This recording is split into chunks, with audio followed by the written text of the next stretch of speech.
This week's scenario is the Pit 2 from the 2017 Steamroller packet.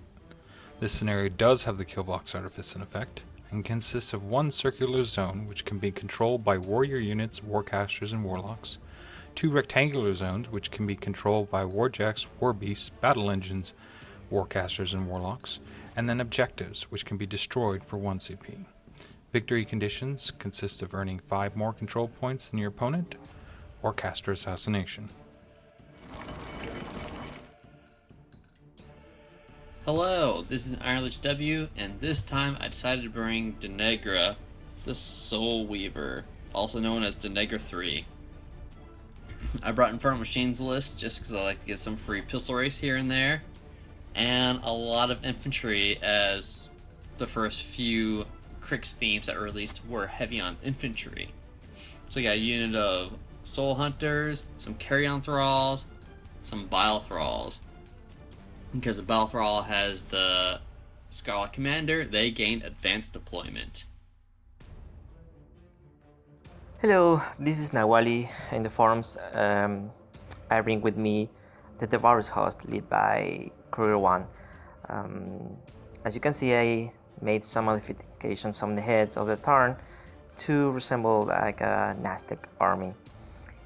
My game plan for this match is try to jam as much as possible with my units and trying to be careful of any spell assassination. It is my first time against this caster, so I know what to expect, but my experience using this theme is that I can pretty much take out all the units that they bring, and I can play very hard on this scenario, so we'll try to attrition and win by scenario. I'm confident with my defensive spells I can be safe of any ranged attack, so we'll see. Cryx turn 1. So, whenever I win dice rolls, I tend to want to go first. And the first thing I ever do with Cryx is probably run to get to the field of engagement, because if I don't, then my opponent will gain probably an advantage on controlling the zones. So first thing I do is I run the Bile Thralls up. Because the Bile Thralls got advanced deployment, they got in a pretty good range to where they could move 5, or get Pathfinder from the objective, move 5, and spray 8 with their Purge. But the real speed units in Cryx are going to be the Jacks that are speed 7 and the Soulhunters, which are speed 9. And these guys are amazing. So I'm relying on my Stalkers outright, but my Soulhunters are great for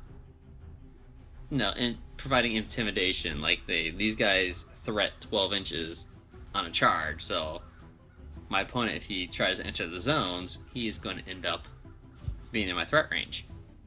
And Deneghra 3, when she activates, first time she activates, first thing you do is put up Grave Wind, and then you just advance, because that's all she does with her focus, is Grave Wind, unless she's going for assassination. Then with the rest of the army, just run and spread out. Carrion Thralls I like because they're cheap, they have a respectable defense, and they just get in the way when they need to. And then I just have to run the rest of the army to get in range. The plan is I'm going to try and dictate where I engage my opponent. I figure if I get some stuff into the forest on my next turn, that'll either force him to engage that stuff that's in the forest, or he will have to go around me somehow. For my first turn, I'm planning to contest the bottom rectangle with the dead wolves. They're pretty tough to remove. They need to dedicate a lot of attacks to do so, given that I start with the corpses. And I want to use one of the witches units to try to remove as much infantry as I can. I'm pretty afraid of the cavalry. We'll see if I can space enough my models to avoid having more attacks than I was expecting. So pretty standard. I started unpacking all the army towards my final movement on the second turn to contest and jam as much as possible. I use the house to protect my Gorax, and eventually I will try to stay close to it. The Tharn advance, trying to have some in the front, so maybe that I could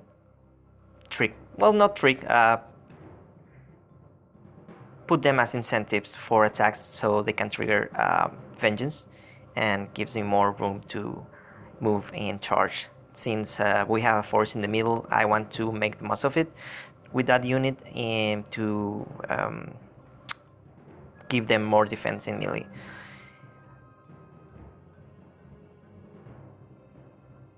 Shamans move, they do the usual, they give the bubble of no knockdown to make them more resilient to attacks. White Mane just runs, trying to be in the middle and provide the veteran leader bonus to as many turns as I can. Here I'm not sure what to do with Ghetorix. I was thinking that I will need him to provide support in the middle. That's why I'm running him in that position. Eventually I want him to be closer to the rectangle on the bottom, but it will depend how the second turn my opponent goes. My plan for the witches is to go around flanking, try to take out the infantry, the crowds on the top side and the unit in the bottom, so I can keep my opponent busy. I plan to give lightning tendrils to the witches in the bottom so they can do more damage. Also, I don't require grievous wounds. I will try to use the explosion on the healing attack to give some support to the Tharn when they are hurt, or the dead wolves. Situational, but could work. With Krueger, I cast lightning tendrils on the units of the witches, cast Galewind to be protected. I plan to use the heal to have more defense against ranged, and hoping that I'm not in a dangerous position.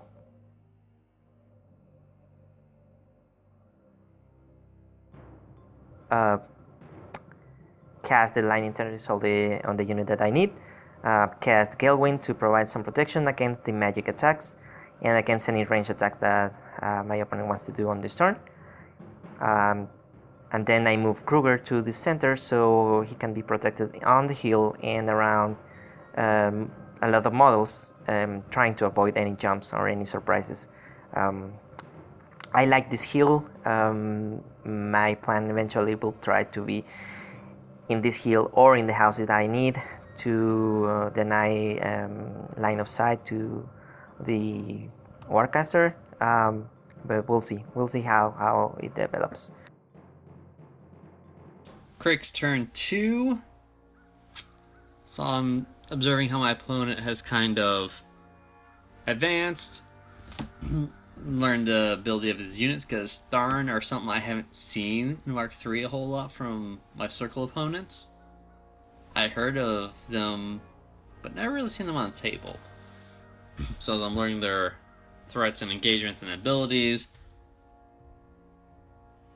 I am instantly going to working on singling out a single unit. Because they get vengeance, I want to make sure that I wipe out at least half the unit. That way they don't give a high volume of attacks. Because if you don't wipe out more than half a unit with vengeance, then you're inevitably going to eat more attacks than if you had just sat there and let them be. So yeah, make sure I can get to like more than half of these guys. And also I'm watching what my opponent's doing with his caster, trying to figure out where he's going to go in the next turn, so I can have a little something waiting for him. And off the bat, I'm thinking I'm going to hit the one Tharn unit only. That way I can get rid of as many as possible without triggering vengeance on too many of them. but I also gotta figure out what I want to engage him with. So instantly, Deneghra's not gonna run in there because she can't really see anything, and if she does, not anything of any importance.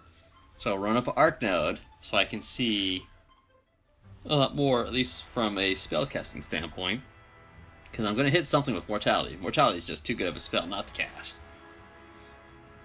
If I cast Mortality, drops my opponent's armor and defense by 2, and kind of brings him in the realm of killing, considering how Cryx is like met 6.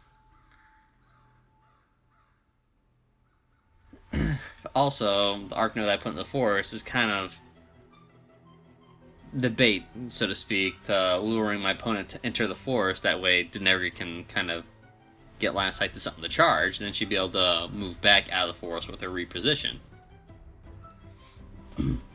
So, looking at how my opponent is setting up his lines, I'm going to run all my jacks to the front, at least in front of Deneghra, so my opponent can't have direct line of sight and get there. Because forests don't block battle engines, or don't block huge bases. So, once I get the Horror in front, I activate Deneghra, I go ahead and cast Mortality onto the center Tharn unit, because I'm convinced I'm able to get to at least 4 of them. Well, more or less praying I get to 4 of them instead of hoping. Then once Deneghra's done, I go ahead and start it off. I move up one of my Bile Thralls. Well, I move up the whole unit, but I move up 1 all the way. Prepare the next for next turn, because next turn they're going to have lots of targets to spray at.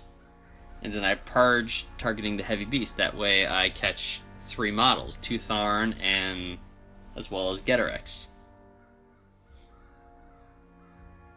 So once I confirm range to Ghetorix, then I roll on all 3 of them, and I get some pretty good rolls for the sprays, as 1 Bilefall Purge took out 2 of the Tharn. And probably didn't do much to Ghetorix. I think it had bad dice rolls there, but it averages out. Well, averages out in my favor.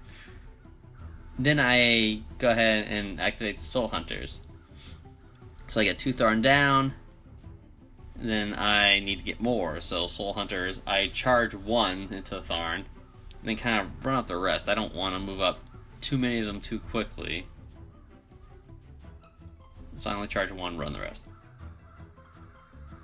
Well, the one that got there, because of Mortality, he's able to do enough damage to take out the 3rd Tharn Ravager. Then I just use his reposition to back up some. So I also want to give my opponent enough targets for him to not overlook. So right now he's got an Arc Node, which is generally a priority if you're going against Cryx. It's not got their Arc Nodes. He's got a Soul Hunter with a soul. If you don't kill a Soul Hunter with the soul, you're setting yourself up, because they can use that souls to do some pretty nasty things. Well, then I go ahead and charge in a Carrion Thrall, just 1 Carrion Thrall, since he's the only guy that had distance. Kind of run up the rest, leaving them in 2 waves. That way, when my opponent does activate his units, he's able to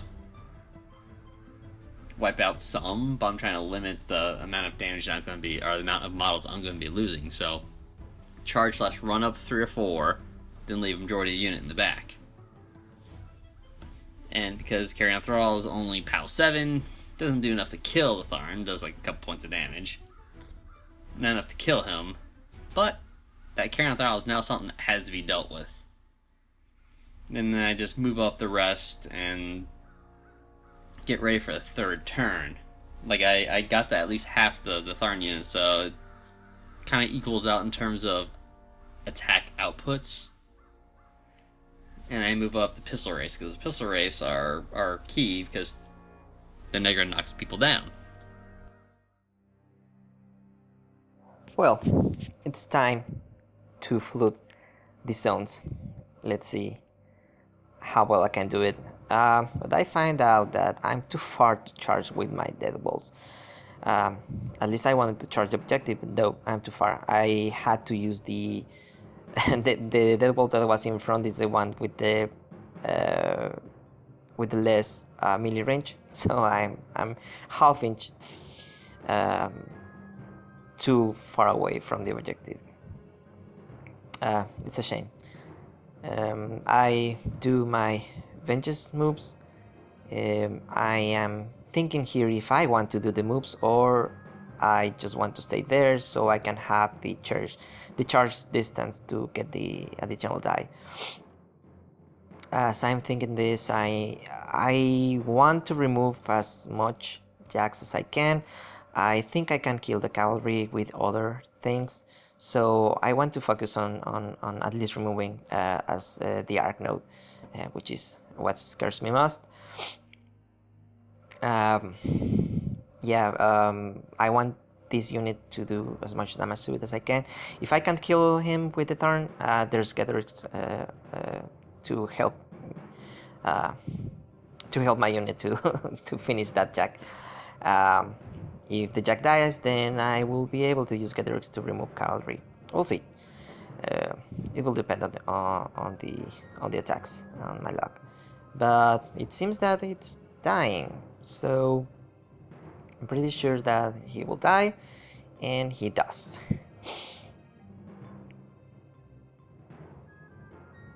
I redirect one attacks from the cavalry, but it was fine.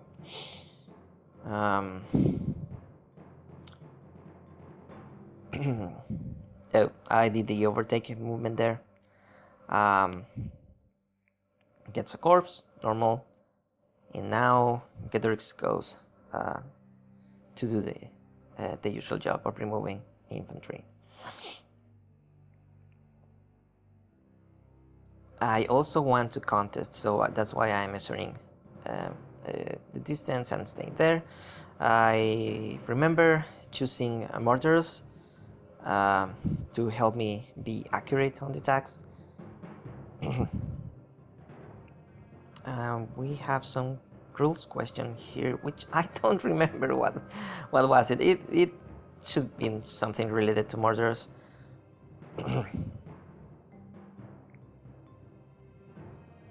For the plan, everything it's going fine. I'm still afraid of any tricks with the jumping jack with the Stalker, I think.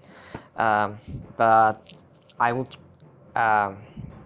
I was focusing on doing to removing the pieces and filling the gaps to avoid any jump was something that I was going to think after all these attacks.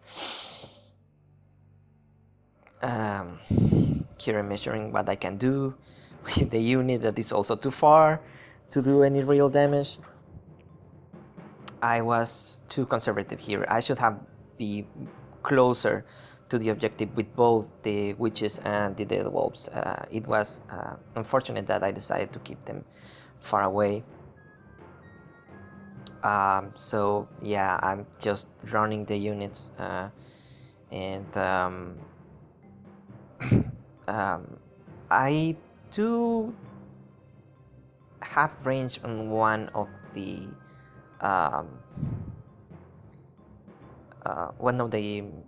unit in the bottom, and it seems that I am able to take it out.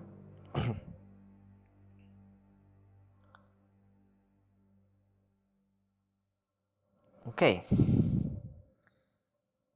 Now the green Tharn activates.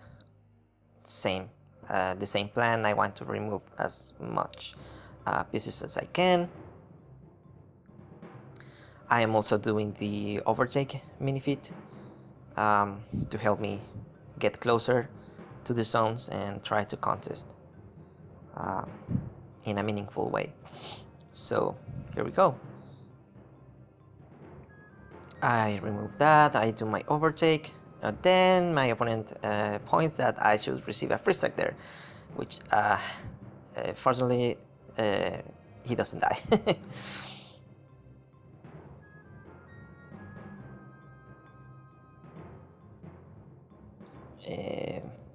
continue with my attacks, getting close as possible. I won't be able to get that far with the unit, but at least I have more, one in the rectangle, one in the circle. Probably not that difficult to remove. I hope they I get to do some lucky tough rolls. The witches activate their some witches that are in range of the crows. One of the witches is not, so I just run her to help the other with the gang bonus. And I continue running with the rest. I should have run my Night Witch first to provide the killing spree bonus, but yeah, I didn't do that. Here I am choosing the exploding attack. That's why we're doing this, putting the 5-inch AoE to see how many crows are affected. It's only 2 there, so the explosion didn't do any damage to the crowd. They have very low strength. I do the same here. And finally I run the witch. She doesn't do anything. Shame. And here is this is the most the moment that I should have put more attention to the possible land drops of any of my opponent's models. But I was greedy. I was really excited to try to kill infantry with my feet, and that's what I'm doing. I put Krueger in range because some of the solos, that dangerous solos that my opponent has, I want to remove them with my feet. So yeah, I pretty got excited that I got them in range, and I'm starting all the killings, boosting the attacks when I need them. And I'm getting pretty lucky with the ones that I don't boost. So I'm pretty happy that I'm removing all these scary shooting solos. At the end I cast Skyborn to provide more defense, and I move Gorax. We'll see. My mistake here. Cryx turn 3. So, my opponent's turn was one of revelation, or no, one that forced me to remember. Oh yeah, P. Krueger deals with infantry really well, and his Tharn Ravagers are designed to deal with infantry really well, and the Bloodweavers do a lot of damage. So I felt I lost a lot more than I intended, and Krueger's feat does that to you because I don't necessarily see him a whole lot, so I kind of forget about him. Anyhow, I feel like kind of forces me to try and go for an assassination early. Like, since Mark 3, I've been trying to reprogram my brain to go for scenario a lot more than I did in Mark 2. But I feel if I lose a significant number of my army, it kind of becomes a war of attrition that I didn't necessarily design my list to handle, because I have no form of recursion. So my opponent did put a fair number of his models near the center where I wanted him to. He also took out a lot more of the stuff I didn't want him to, and that he got all but 1 Soul Hunter when I was only expecting to lose maybe 2. But one thing I instantly take notice of is my opponent only left himself on 1 focus on a caster that I know can be knocked down on a hill, so nothing is blocking line of sight to him. So, I spend an enormous amount of time just figuring out what can and cannot get there. I determined that I'm able to get 1 Stalker there. I'm trying to see if there's a way to get the 2nd Stalker there, but I eventually settle on him being out of range. Even if I move full 7 and jump to full 5, I will not be within the 1-inch melee distance of the 2nd Stalker.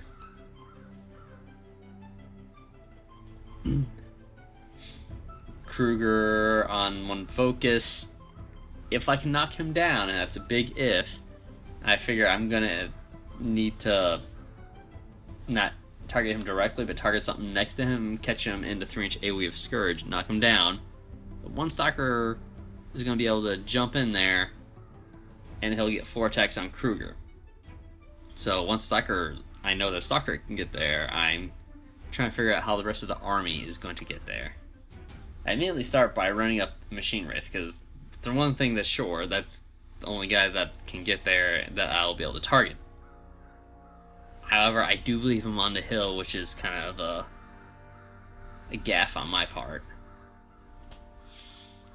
And then I just gotta work out how I'm going to place the rest of the models. Like, can I get an arc node in line of sight to the intended target without having to risk Deneghra? Because one thing I'm also trying to do in Mark 3 is protect my casters better. So if I get arc node in position, I'll do that instead of having to charge up my caster. Well, move the Withershadow Combine in, because, Deneghra's going to do something. But before I forget, I'll make sure I get pup strings on her. That way she can reroll a miss if needed. As well as get additional spells out. And because I need to make room for other things. So, I'm also calculating the damage, because I know I'm going to need to enter the 3 circles like Krueger's feet had put out. But I have to be careful about what's in there.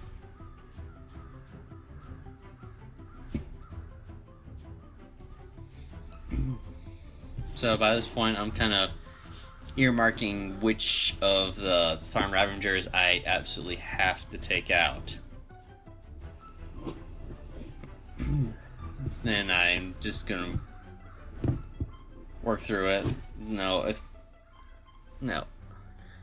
Place Deneghra, kill what with Deneghra, then reposition away with Deneghra, making sure that I leave enough space for my Stalker to advance and leap. That I know I have been known to kind of forget 1 or 2 steps within the Goldberg machine that is my turn, and unintentionally harm my own efforts.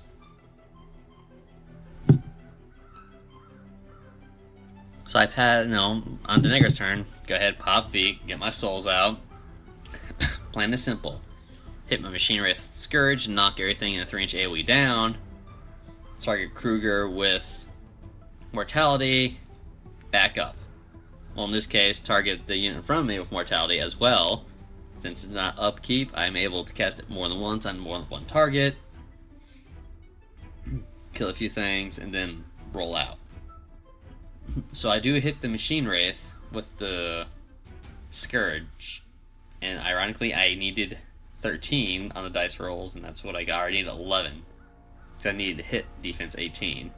I got that, knocked Krueger down. I did not cast Ghostly on Deneghra. I could have. Actually, I did. But I wanted to get a couple more souls, so I cast Mortality on the Tharn unit in front of me just to clear it up, because I need to make sure that I have enough space for certain models to get where they need to go. Mainly the Stalker. Deneghra does a pretty good job of killing off a couple more Tharn.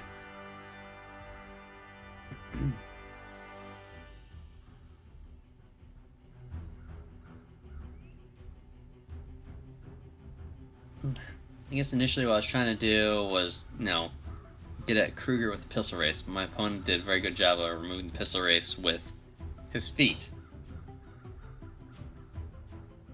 But you gotta be able to adapt your plan no matter what.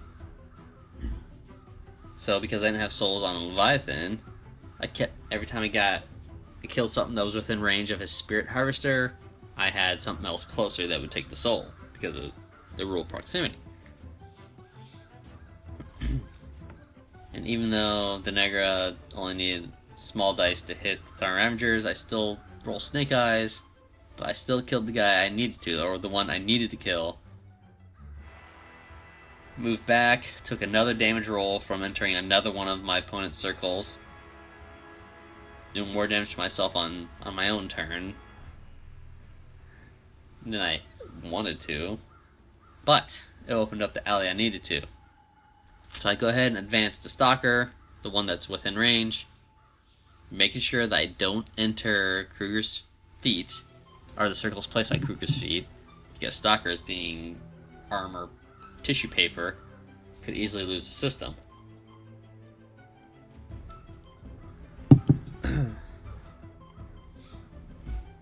So at this point, Deneghra has entered 2 of the circles by Krueger's feet. If I had another move, why not make it a 3rd? But all joking aside, getting just a rules clarification on the reposition, my opponent thought that Deneghra would take another damage roll from the 1 circle she was already in when she repositioned, but we got it clarified that that was not the case.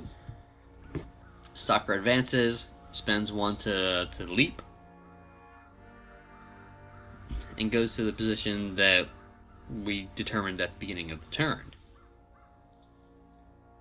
With the Stalker's first attack, he does enough damage to cause Krueger to force to transfer, because he's hitting that dice -1. If I remember correctly, Krueger being 15-16 or 15-14, I think, or 15-15. So I think it's dice -1 maybe. And then he kills Krueger with the next 2 attacks.